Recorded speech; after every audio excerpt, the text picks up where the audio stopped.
আসসালামু আলাইকুম এভরিওয়ান। প্রিয় এইচএসসি 24 এই ভিডিওটা মূলত মেক করা তোমাদের জন্য। হোপফুলি তোমরা তোমাদের ফিজিক্স সেকেন্ড পেপার পরীক্ষা ভালো মতো দিয়ে ফেলছো। তো আজকে আমরা তোমাদেরকে তোমাদের নেক্সট পেপার হচ্ছে কেমিস্ট্রি আর কি। তো আজকে আমরা কেমিস্ট্রির ফার্স্ট পেপারের এমসিকিউ যে যতগুলো এমসিকিউ হতে পারে কোন চ্যাপ্টার থেকে কেমন তার ওয়ান শট একটা দেওয়ার ট্রাই করবো, যে আসলে প্রত্যেকটা চ্যাপ্টার এমসিকিউ কেমন হতে পারে, বিগত বছরের কোন প্রশ্নগুলো আসছে সেগুলো আলোচনা করব। এবং এই ভিডিওর পরে আমরা তোমাদেরকে চেষ্টা করবো খুব দ্রুতই সিকিউর একটা ওয়ান শট দিয়ে দেওয়ার জন্য। আর এখানে আমরা ওই প্রশ্নগুলো বাছাই করছি। এখানে দেখো রেফারেন্সও লেখা আছে এই জায়গাটাতে, যে এটা আসলে কোন বোর্ডে আসছে এবং কত সালে আসছে। আর এগুলো প্রশ্ন কিন্তু রিপিট হয়, মানে সেম ক্যাটাগরির প্রশ্ন দেখা যাবে ঘুরে ফিরে বারবার আসবে। তো আমরা মানে বেছে বেছে ওগুলোই নিছি যেগুলো আসলে বেশ কয়েকবার আসছে আর কি, বা যেগুলো আসতে পারে আর কি। তো এগুলো করলে আশা করতেছি তোমার পুরো চ্যাপ্টার পুরোপুরি কমপ্লিট হয়ে যাবে ইনশাআল্লাহ। তুমি এমসিকিউ 100% কমন পাবা। তো আজকের কথা না বলে আমরা শুরু করি, বিসমিল্লাহ। আচ্ছা, তো প্রথমে আপনাকে বলছে যে বোর মডেল নিচের কোন মৌল বা আয়নের বর্ণালী ব্যাখ্যা করতে পারবে। তো এটা আমরা জানি যে আপনার যাদের মধ্যে ইলেকট্রন হচ্ছে একটা, যাদের মধ্যে একমাত্র একটা ইলেকট্রন, এক বোর পরমাণু একমাত্র তাদেরকে ব্যাখ্যা করতে পারে। কারণ আপনি দেখেন মধ্যে ইলেকট্রন কয়টা, কাদের মধ্যে একটা আছে আর কি। হ্যাঁ, তো হিলিয়াম ইলেকট্রন হচ্ছে দুইটা, হাইড্রোজেন মাইনাস মানে ওর মধ্যে একটা ইলেকট্রন, এই দুটো ইলেকট্রন হয়ে গেছে। হাইড্রোজেন প্লাস আসলে ওর মধ্যে কোনো ইলেকট্রন নাই। আর বেরিলিয়াম 3+ এর মধ্যে হচ্ছে ইলেকট্রন একটা, সেজন্য এটা আমাদের হাইড্রোজেন যে বর্ণালী সেটাকে ব্যাখ্যা করতে পারবে। কারণ আপনারা জানেন যে বেরিলিয়ামে টোটাল ইলেকট্রন থাকে হচ্ছে চারটা। হ্যাঁ, আপনার এই টোটাল চারটা ইলেকট্রন থাকে হচ্ছে বেরিলিয়ামে। কারণ সে যদি সেখান থেকে তিনটা ছেড়ে দেয় মানে বেরিলিয়াম 3+, দ্যাট মিনস তার মধ্যে ইলেকট্রন আছে হচ্ছে একটা। তো দ্যাটস ওয়াই সেটা ব্যাখ্যা করতে পারবে। আর এখানে হাইড্রোজেন প্লাস মানে সে একটা ইলেকট্রন ছেড়ে দিছে, হাইড্রোজেন মাইনাস মানে সে একটা ইলেকট্রন গ্রহণ করছে। আসলে এই তিনটা যেগুলো দিছে কোনটার মধ্যে ইলেকট্রন একটা না, সেজন্য এটা হচ্ছে উত্তর। পরে আপনাকে বলছে পরমাণুতে কক্ষপথের একটা ইলেকট্রনের জন্য কৌণিক ভরবেগের মান মানে কোনটা হবে। আমরা জানি যে mvr ইকুয়াল nh/2 পাই। আপনারা জানেন যে mvr ইকুয়ালস হচ্ছে nh/2 পাই। তো সেই হিসেবে আমাদের এটা হচ্ছে আনসার, mvr ইকুয়াল 3h/2 পাই।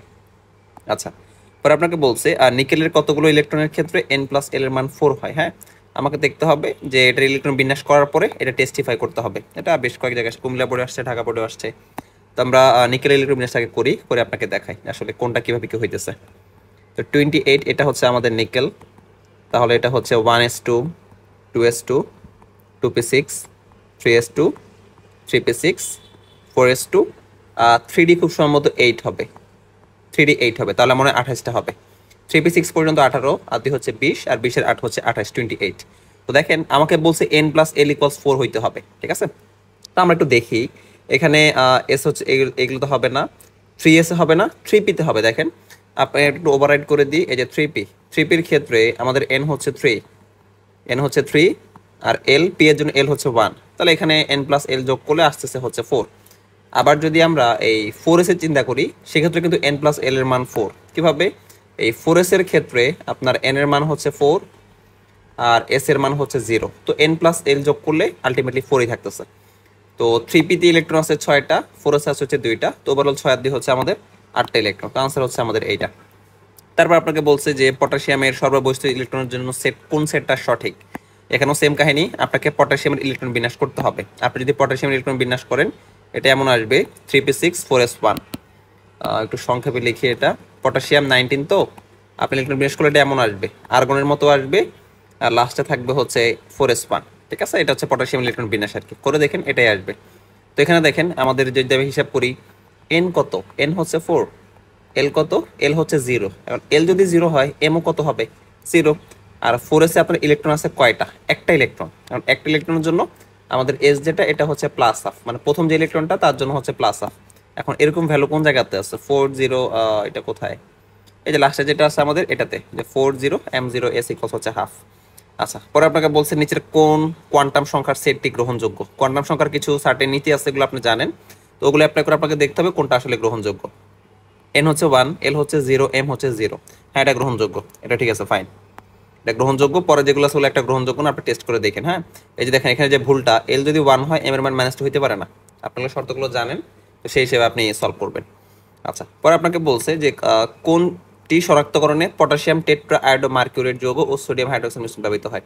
দেখেন পটাশিয়াম টেট্রা আয়োডো মার্কিউরেট এটা মূলত হচ্ছে নেসলার দ্রবণ, ঠিক আছে। এটার একটা নাম হচ্ছে নেসলার দ্রবণ, আপনারা জানেন এটা হচ্ছে নেসলার দ্রবণ। আর নেসলার দ্রবণ দিয়ে আমরা অ্যামোনিয়াম আয়ন যেটা আছে সেটা শনাক্ত করি। আমাদের যে অ্যামোনিয়াম আয়ন আছে NH4+, ওটাকে শনাক্ত করি আমরা নেসলার দ্রবণ দিয়ে। আচ্ছা, 7 নম্বর একটু খেয়াল করেন, আপনাকে একটা বিক্রিয়া দিয়ে দিয়েছে যে একটা লবণ, সেটাকে আমরা বেরিয়াম নাইট্রেট টেস্ট, মানে লবণ শনাক্তকরণের যে টেস্টগুলো আছে বেরিয়াম নাইট্রেট টেস্ট আমরা করছি। করার পরে এখানে বি উৎপন্ন হয়েছে, বি এর সাথে পরে এইচসিএল যোগ করার পরে সি আর বাকি সকলগুলো উৎপন্ন হয়েছে। আচ্ছা ফাইন, আপনাকে বলছে বি একটা সাদা অদক্ষেপ। হ্যাঁ, তো আমরা জানি সাদা অদক্ষেপ হচ্ছে আপনার দুইটা যৌগের হয়, একটা হচ্ছে বেরিয়াম কার্বনেট, একটা হচ্ছে বেরিয়াম সালফেট। তাহলে বি যৌগটা বেরিয়াম কার্বনেট হইতে পারে অথবা আমাদের বেরিয়াম সালফেট হইতে পারে। আচ্ছা, তো এটার সাথে এইচসিএল যোগ করার পরে এই জায়গাতে দেখেন, একটু ভালো মতো অবজার্ভ করেন, এখানে উৎপন্ন হয়েছে হচ্ছে কার্বন ডাইঅক্সাইড। এখন কার্বন ডাইঅক্সাইড যদি উৎপন্ন হয়, দ্যাট মিনস আবার আগের যে যৌগটা সেটা ছিল হচ্ছে কার্বনেট, সেটা ছিল হচ্ছে কার্বনেট। কার্বনেট থেকে আপনি কার্বন ডাইঅক্সাইড পাবেন, বাট সালফেট থেকে আপনি কখনোই কার্বন ডাইঅক্সাইড পাবেন না। দ্যাট মিনস আমার বি যৌগটা হচ্ছে বেরিয়াম কার্বনেট। এখন বলছে সি যৌগের সংকেত কোনটা। এখন যদি আমরা বেরিয়াম কার্বনেটের সাথে এইচসিএল যোগ করি, এই যে বেরিয়াম কার্বনেট এর সাথে যদি আপনি এইচসিএল কে বিক্রিয়া করান, উৎপন্ন হবে হচ্ছে বেরিয়াম ক্লোরাইড। এটা উৎপন্ন হবে হচ্ছে বেরিয়াম ক্লোরাইড। তাহলে মূলত আমাদের সি যৌগের সংকেত হচ্ছে এই যে এটা বেরিয়াম ক্লোরাইড। ঠিক আছে। আচ্ছা, পরে আপনাকে একটা উদ্দীপক দিছে, একটা উদ্দীপক দিয়ে দিছে আপনাকে। এটা মূলত হচ্ছে একটা ম্যাথ। হ্যাঁ, একটু যদি আপনাকে বলতে চাই, এটা আসলে ডাটাগুলোকে বের করা যাবে এক্স্যাক্টলি।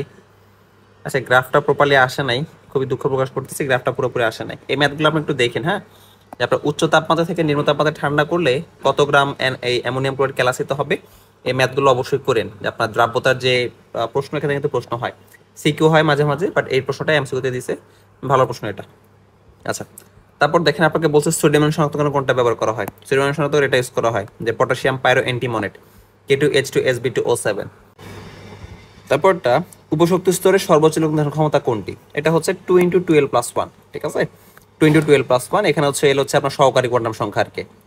তো উপশক্তি স্তরে আমাদের নির্ধারণ ক্ষমতা হচ্ছে 2 × 12+1। আর 12+1 যেটা, এটা হচ্ছে অরবিটাল সংখ্যা। 12+1 এটা হচ্ছে আমাদের অরবিটাল সংখ্যা। আর ওটাকে 2 দিয়ে মাল্টিপ্লাই করলে আমরা পাবো হচ্ছে ইলেকট্রন সংখ্যা। ওকে। আচ্ছা, তারপর দেখেন আমাদের বলছে 3D অরবিটালের জন্য সহকারী কোয়ান্টাম সংখ্যার মান কত। এটা আমরা জানি যে যদি আপনার এস হয়, এস হলে 0, তারপরে পি হলে হচ্ছে 1, তারপরে ডি হলে হচ্ছে 2, এফ হলে হচ্ছে 3, এভাবে বাড়তে থাকে। তাহলে 3D এর জন্য আপনার সহকারী কোয়ান্টাম সংখ্যা কত হবে, ডি এর জন্য হচ্ছে আমাদের 2, 2 নম্বরটা। আচ্ছা, জাল পাসপোর্ট শনাক্তকরণ কোনটা ইউজ করা হয়, এটা আমরা জানি, এটা হচ্ছে ইউভি রশ্মি। পরে আপনাকে বলছে কোন বিকিরিত রশ্মির তরঙ্গ দৈর্ঘ্য সবচেয়ে বেশি। বি কেয়ারফুল, আপনার তরঙ্গ দৈর্ঘ্য যত বেশি হবে আলোটা তত কম শক্তিশালী হবে। তো আমাদের দৃশ্যমান যে রে, এটাই মূলত হচ্ছে এখানে যে অপশনগুলো আছে আর কি, এদের মধ্যে এই দৃশ্যমানের তরঙ্গ দৈর্ঘ্য সবচেয়ে বেশি। আর দৃশ্যমানের চাইতে কম হচ্ছে ইউভি এর, ইউভি চাইতে কম হচ্ছে এক্স রে, এবং এক্স রে চাইতে আরো কম হচ্ছে মহাজাগতিক রশ্মি বা হচ্ছে কসমিক রে। আচ্ছা, তারপর আপনাকে বলছে CO3PO4 এই যুগে দ্রাব্যতা এস হলে দ্রাব্যতা গুণফল কত হবে। এটা কাইন্ড অফ মুখস্থের মতোই, 108 S⁵ বা কিভাবে হলো সেটা যদি আপনাকে একটু ব্যাখ্যা করতে চাই, আমাদের দ্রাব্যতা বের করে একটা ফর্মুলা আছে এরকম, যে KSP ইকুয়ালস, একটা লবণ যদি এরকম হয় যে AX BY, যে এখানে X হচ্ছে এই মূলের মানে এই যে পরমাণুটা এটার মূল সংখ্যা, আর Y হচ্ছে B এর মূল সংখ্যা আর কি। তো এখানে যদি আপনি মূল সংখ্যা বের করেন, যে কিউপ্রিক ফসফেট, এখানে কপারের আছে 3, আর PO4 যেটা এর আছে কত 2, মানে এখানে X হচ্ছে 3 বলা যেতে পারে আর Y হচ্ছে 2 বলা যেতে পারে, জাস্ট আপনাকে তুলনা করার জন্য বললাম। তো AX BY যদি লবণ হয়, এটার KSP হবে হচ্ছে এরকম, যে x⁴x into y⁴y into s⁴x+y। অনেকে এটা এভাবে বলে। আমরা যখন কোচিং করতাম তখন বড় ভাই বলতো যে আমার উপর আমি, তোমার উপর তুমি, সবার উপর আমি প্লাস তুমি। হ্যাঁ, আমার উপর আমি, তোমার উপর তুমি, সবার উপর আমি প্লাস তুমি, তো এভাবে আর কি। তো এখানে আপনার সংখ্যা যেগুলো আছে 3 আর 2 আপনি জাস্ট বসায় দেন, 3⁻³ ইন্টু 2⁻² ইন্টু s⁻³ + 2। তো আপনি ক্যালকুলেট করে দেখেন, এখানে আসবে 108 S⁵ ওকে।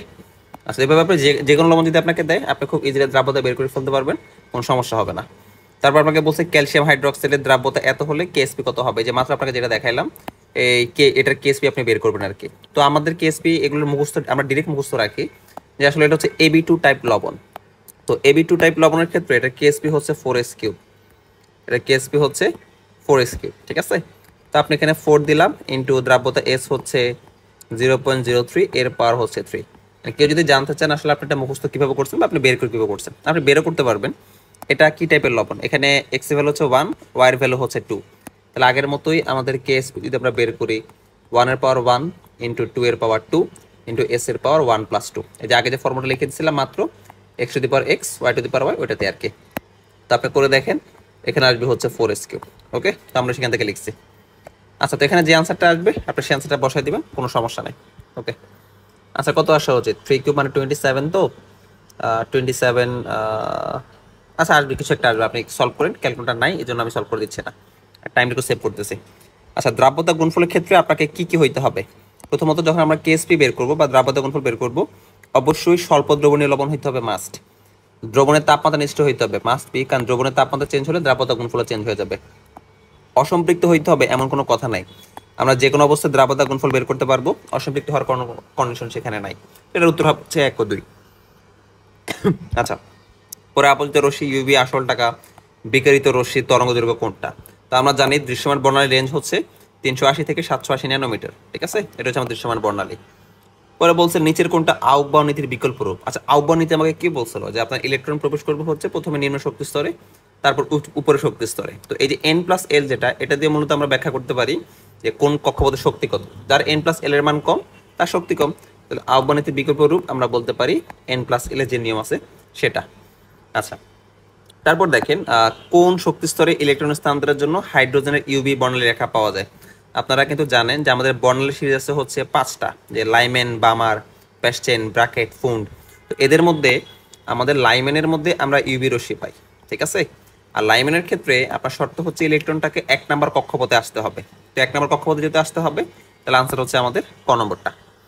আচ্ছা, রিডব্র্যাগ ধ্রুবক আরএস এর মান কত? এটা মুখস্থ মান, আমি যেটা মুখস্থ করছিলাম সেন্টিমিটারে, 109678, এটা ছিল হচ্ছে পার সেন্টিমিটারে। যদি পার মিটারে নিতে চাই, 1 মিটারে কত সেন্টিমিটার? 1 মিটার মানে হচ্ছে 100 সেন্টিমিটার, তাহলে এটাকে 100 দিয়ে মাল্টিপ্লাই করতে হবে, তাহলে 109678 ইন্টু 10 স্কোয়ার। এখন আপনি এখানে তুলনা করেন যে আপনার ক্যালকুলেটার কোন ভ্যালুটা শো করে। হোপফুলি এটা কাজ করি। আচ্ছা, আপনি করেন ক্যালকুলেটার, আপনি করেন, যেটা আসবে সেটা আপনি আনসার বসায় দিন। আমার মনে হচ্ছে এখানে 2টা শূন্য আসবে, তো তাহলে হচ্ছে 1, এখানে যদি দশমিক দিই, 1 2 3 4 5 6 7, আমার মনে হচ্ছে এটা আনসার হইতে পারে আর কি। তো আপনার একটু দেখে নিন, হ্যাঁ, একটু টেস্ট করে নিন আসলে এটা আনসার হয় কিনা। 4 নম্বরটা আমার আনসার হবে মনে হচ্ছে, আমার অভিজ্ঞতা বলতেছে। ওকে, তারপর দেখেন 25 সেলসিয়াস তাপমাত্রায় এত এর দ্রাব্যতা গুণফল এত হলে দ্রাব্যতা কত? মানে উল্টা কাজ। এই লবণটা কেমন লবণ? AB2 টাইপ লবণ, আপনাকে একটু আগে দেখাইছি এটা কেমন। তাহলে এটার কেএসপি হচ্ছে 4s কিউব, কেএসপি হচ্ছে 4s কিউব। তো কেএসপি মানে আপনাকে দিয়ে দিছে যে দ্রাব্যতা গুণফল যেটা, এটা হচ্ছে কেএসপি। আপনার কাছে দ্রাব্যতা চাইছি, এস চাইছি, তাহলে আপনি যদি এস বের করতে চান, আপনি এখান থেকে এস বের করতে পারবেন। এস সমান সমান cubic root of KSP over 4। তো আপনি এটাকে জাস্ট ইকুয়েশন সলভ করে আপনি জাস্ট এস এর মান বের করলে সেটা হবে হচ্ছে আমাদের দ্রাব্যতা। তো এটা একটু কষ্ট করে সলভ করেন। পরে বলছে নিচের কোনটার জন্য বোর পরমাণু মডেল প্রযোজ্য? সিম্পল কথা, যাদের ইলেকট্রন হচ্ছে একটা, একমাত্র তাদের জন্য বোর পরমাণু মডেল প্রযোজ্য। এখানে দেখি আমরা হাইড্রোজেন প্লাস হিলিয়াম প্লাস, হ্যাঁ হিলিয়াম প্লাস ইলেকট্রন হচ্ছে একটা, তো দ্যাটস ওয়াই এটা হচ্ছে প্রযোজ্য। বাকিগুলোতে টেস্ট করে দেখেন ইলেকট্রন একটা না, সেজন্য সেগুলো প্রযোজ্য না। ক্রোমিয়াম পরমাণুতে অযুগ্ম ইলেকট্রনের সংখ্যা কত? তো এটা জাস্টিফাই করার জন্য আপনাকে ক্রোমিয়াম পরমাণু ইলেকট্রন বিন্যাস করতে হবে। এখন ক্রোমিয়াম কত number? Potassium, potassium, calcium, scandium, vanadium, titanium, chromium. Chromium খুব সম্ভবত 24।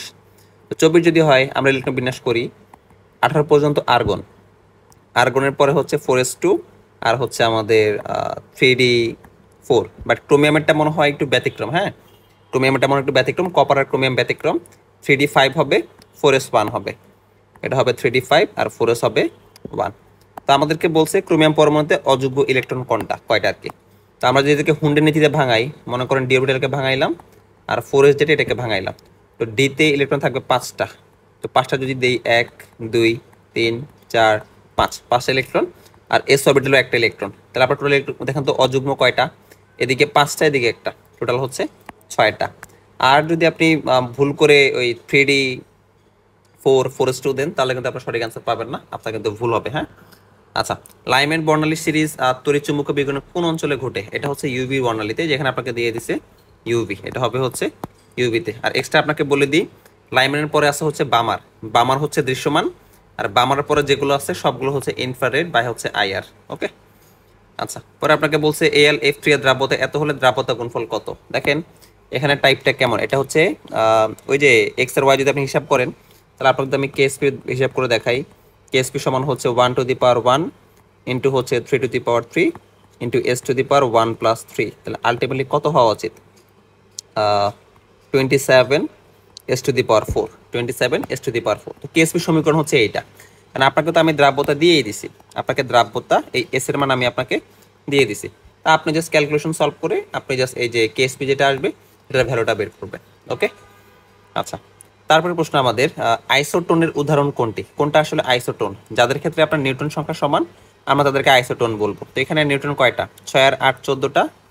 এখানে কার্বনের হচ্ছে 8টা নিউট্রন, আর অক্সিজেনের 8 আর 8, এখানেও 8টা নিউট্রন। তো যেহেতু দুজনেরই 8টা করে নিউট্রন, তো দ্যাটস ওয়াই প্রথমটা যেটা এটা হচ্ছে আমাদের আইসোটোন। ওকে, আচ্ছা। পরের প্রশ্ন আপনাকে বলছে 25°C তাপমাত্রায় 150 গ্রাম সম্পৃক্ত দ্রবণে 50 গ্রাম দ্রব দ্রবীভূত আছে, ওই দ্রবের দ্রাব্যতা কত? তা আমরা তো দ্রাব্যতা সমীকরণ জানি, যে দ্রাব্যতা, তো জমিন করে দিই, এস ইকুয়ালস 100 ইন্টু ছোট হাতের এম ডিভাইডেড বাই বড় হাতের এম মাইনাস ছোট হাতের এম। আপনারা জানেন এই ছোট হাতের এম যেটা এটা হচ্ছে দ্রব, আর বড় হাতের এম যেটা এটা হচ্ছে দ্রবণ। হ্যাঁ, তো আমরা যদি এখান থেকে ডাটা বসাই, তাহলে 100 ইন্টু ছোট হাতের এম, কতটুকু দ্রব আপনি মিক্স করছেন এখানে? 50 গ্রাম। তো দ্যাটস মিনস আমাদের থাকবে হচ্ছে 100 ইন্টু 50 ডিভাইডেড বাই দ্রাবক যেটা আপনাকে, এই বড় হাতের এম মানে হচ্ছে দ্রবণ। কত গ্রাম দ্রবণ নিয়েছেন আপনি?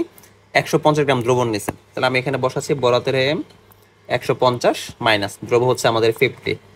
ওকে, তাহলে আলটিমেটলি এখানে কত থাকতেছে? আলটিমেটলি থাকতেছে হচ্ছে 100 ইন্টু 50, আর এখানে থাকতেছে হচ্ছে আপনার শুধুমাত্র 100। তাহলে এই দুটো কাটাকাটি করে থাকবে শুধুমাত্র 50। তাহলে দ্রাব্যতা আসলে কত? দ্রাব্যতা হচ্ছে 50। ওকে, তো এভাবে এগুলো করেন, গুরুত্বপূর্ণ। কোয়ান্টাম সংখ্যা n ইকুয়ালস হচ্ছে 4, আর l যদি 3 হয় তাহলে এটা কি হবে? এটা 4f হবে। n ইকুয়ালস 4 হলে এটা 4, আর l ইকুয়ালস 3 হলে এটা হচ্ছে f। তাহলে আমাদের অরবিটালটা হচ্ছে 4f। Simple question.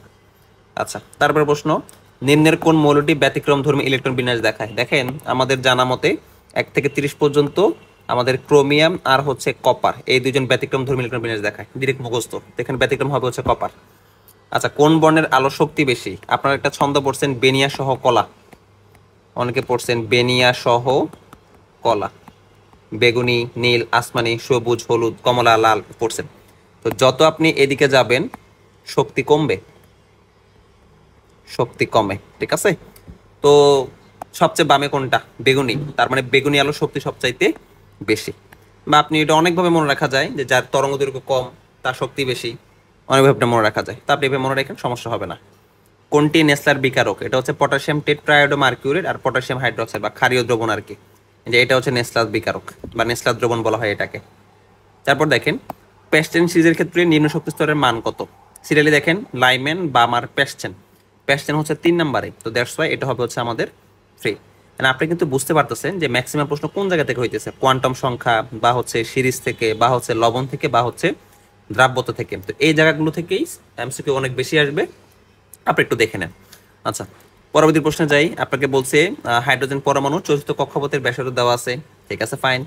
কক্ষপথে ইলেকট্রনটির গতিবেগ কত? তো আমরা গতিবেগের ক্ষেত্রে যদি বেগ ব্যাসার্ধ দেওয়া আছে, আমরা একটা সমীকরণ জানি যে mvr ইকুয়ালস হচ্ছে nh ডিভাইডেড বাই 2 পাই। আপনি চাইলে খুব ইজিলি এখানে যদি আপনি ব্যাসার্ধটা বসায় দেন, আর ইলেকট্রনের ভর তো m দেওয়াই আছে, m দেওয়া আছে, r দেওয়া আছে, আপনাকে জাস্ট ভিটা বের করতে হবে। তো আপনি এখানে এই কোশ্চেনটা সলভ করে v এর ভ্যালুটা বের করেন। আর হোপফুলি আপনি জানেন এখানে h হচ্ছে প্লাঙ্কস কনস্ট্যান্ট বা প্লাঙ্কের ধ্রুবক, হিসাব করে কত হয় আপনি বের করেন। আর যদি আপনাদের এটার আনসারের পিডিএফ লাগে আপনারা আমাকে জানেন, আমি আপনাদের জানিয়ে দিব। যদি আমি আপনাকে সলভ করে দিচ্ছি তো আপনি দেখে নিন। আচ্ছা, পরে বলছে কেএসপি যদি as কিউব হয় তাহলে a কত? এটা সিম্পলি 4 হবে, এটা সিম্পলি 4 হবে। কিভাবে হবে আমি আপনাকে বলে দিই। আমাদের কোনো লবণ যদি এরকম হয়, এই এবি টাইপের লবণ হয়, তাহলে দ্রাব্যতা হবে সিম্পলি s স্কোয়ার। যদি আপনার AB2 টাইপের লবণ হয় দ্রাব্যতা হবে সিম্পলি 4s কিউব। আর যদি আপনার AB3 টাইপের লবণ হয়, AB3, তাহলে হবে 27s⁴। আর ফাইনালে যদি A2B3 হয়, A2B3 হয়, এটা হবে 108s⁵। এর বাইরে আপনাদের সিলেবাসে মানে যোগ হওয়া সম্ভব না। তো এই সংখ্যাগুলো আমার মুখস্থ হয়ে গেছে, যে 1, 4, 27 আর হচ্ছে 108। এই 4টা সিকোয়েন্সের বাইরে প্রশ্ন হবে না। তো দ্যাটস আনসার হচ্ছে আমাদের 4। পরে দেখেন সিলভার ক্লোরাইডের দ্রাব্যতা প্রতি লিটারে জলীয় দ্রবণে এত গ্রাম আছে, ঠিক আছে? তাহলে আপনার সিলভার ক্লোরাইডের দ্রাব্যতা হচ্ছে S ইকুয়ালস 0.0015 এত গ্রাম পার লিটার। আপনার কাছে দ্রাব্যতা গুণফল চাওয়া হয়েছে, বাট কেয়ারফুল, দ্রাব্যতার একক আপনাকে অবশ্যই মোল পার লিটার নিতে হবে। দ্রাব্যতা আপনাকে অবশ্যই মোল পার লিটার নিতে হবে। আমাদের সিলভার ক্লোরাইড হচ্ছে এটা AgCl, ঠিক আছে? তো গ্রাম পার লিটার থেকে আপনাকে অবশ্যই মোল পার লিটার নিতে হবে। তো যদি আপনি মোল পার লিটার নিতে চান তাহলে 0.0015 ডিভাইডেড বাই সিলভার ক্লোরাইডের আণবিক ভর দিয়ে আপনাকে গুণ করতে হবে। তাহলে সিলভারের আণবিক ভর যদি ভুল না করি 108 হওয়ার কথা, আপনার একটু তাও দেখে নেবেন। আর ক্লোরিনেরটা হচ্ছে 35.5। ওকে, তো আমরা যদি ভাগ দিই এটা হয়ে যাবে হচ্ছে মোল পার লিটার। তো দ্রাবক আমি মোল পার লিটারে কনভার্ট করে নিলাম, এটা একটা মান আসবে যেটা আপনি হিসাব করবেন। তো মান আসার পরে এখন আপনি এটা কি ধরনের লবণ, এবি লবণ, এবি টাইপের লবণ, এই যে মাত্র আপনাকে দেখালাম এবি টাইপের লবণ, তাহলে এটার কেএসপি হবে সিম্পলি এসি স্কোয়ার, কেএসপি সমান সমান এসি স্কোয়ার। এসের যে ভ্যালু যেটা আসবে এখানে, এটা মনে করেন এই জায়গাতে আসলো, এই ভ্যালুটা আপনি এখানে বসায় দিবেন, বসে আপনি জাস্ট স্কোয়ার করে দিবেন। ওকে, আচ্ছা নেক্সট কোশ্চেন, হাইড্রোজেন পরমাণুর বর্ণালীর বামা সিরিজের সর্বনিম্ন তরঙ্গ সংখ্যা। আচ্ছা ঠিক আছে, দেখেন এখানে একটু সতর্ক থাকবেন, আপনাকে সর্বনিম্ন তরঙ্গ সংখ্যা বলছে, আপনাকে কিন্তু তরঙ্গ দৈর্ঘ্য বলে নাই, আপনাকে বলছে সর্বনিম্ন তরঙ্গ সংখ্যা। এখন তরঙ্গ সংখ্যা বের করা যে ইকুয়েশনটা 1/λ-কে আমরা বলি তরঙ্গ সংখ্যা, এটাকে বলি আমরা তরঙ্গ সংখ্যা। এখন তরঙ্গ সংখ্যা যদি আপনার এই কি বলে এটাকে মিনিমাম হইতে হয়, তখন ফর্মুলা হচ্ছে simply RH into 1/n1 square minus 1/n1 plus 1 square, n1 plus 1 square. ঠিক আছে, তো আমাদের এটাকে সিম্পলিফাই করি, RH আর আপনাকে বলছে হচ্ছে বামার সিরিজ, এখানে বলছে বামার সিরিজ, তো বামার জন্য n এর ভ্যালু হচ্ছে 2, তো থাকবে হচ্ছে 1/2 স্কোয়ার মাইনাস 1/2 প্লাস 1 মানে 3 মানে হচ্ছে 9। তো আপনি করবেন কি, এটাকে একটু লসাগু করেন, লসাগু হলে কত আসবে, এটাকে আমি মুছে 4 বানায় দিই, 2 স্কোয়ার মানে এটা 4 হবে, লসাগু বসে 4 নং 36, এই জায়গাতে লসাগু 4 নং থাকবে হচ্ছে 36, তাহলে 9 মাইনাস 4। আচ্ছা এটা উত্তর হবে সেরকম 5RH ডিভাইডেড বাই 36। আপনি একটু ক্যালকুলেশন করেন, হোপফুলি এটাই আসতেছে। আচ্ছা A2B3 যোগের দ্রাব্যতা গুণফলের সম্পর্ক দেখেন, A2B3 না সেম জিনিস কতবার আসছে, এটা হচ্ছে 108s⁵। যদি জানতে চান কিভাবে আসছে, KSP সমান 2^2 3^3 s⁵ 2+3, তাহলে টোটাল আসছে হচ্ছে 108s⁵। আপনি হিসাব করে দেখেন, হ্যাঁ 2 স্কোয়ার মানে হচ্ছে 4 আর 3 কিউব মানে 27, মাল্টিপ্লাই করলে আসবে হচ্ছে 108। আচ্ছা কোন বিকারক দিয়ে কপার 2+ এবং Fe2+ আমরা দুটোকে শনাক্ত করতে পারি, এটা হচ্ছে আপনার অ্যামোনিয়া দ্রবণ। হ্যাঁ এগুলোর মধ্যে অ্যামোনিয়া দ্রবণ, কারণ নেসলার দ্রবণ দিয়ে অ্যামোনিয়াম শনাক্ত করা যায়, তারপরে সিলভার নাইট্রেট দিয়ে হচ্ছে আপনার ওই যে অদক্ষেপ পড়বে কি পড়বে না, সোডিয়ামের যে যৌগ যেটা ওটা শনাক্ত করা যায়, বাট কপার আর Fe2+ এদেরকে শনাক্ত করার জন্য আমরা অ্যামোনিয়া সলিউশন ইউজ করি। ওকে, আচ্ছা কোনটাতে ইলেকট্রন আগে প্রবেশ করবে, আমরা জানি যে যার n+l এর মান কম, যার n+l কম সেখানে আগে ইলেকট্রন প্রবেশ করবে, বাট কোনো কারণে যদি n+l সমান হয়ে যায়, n+l যদি সমান হয়ে যায় তখন আমরা দেখব কার n কম, কার n এর মান কম।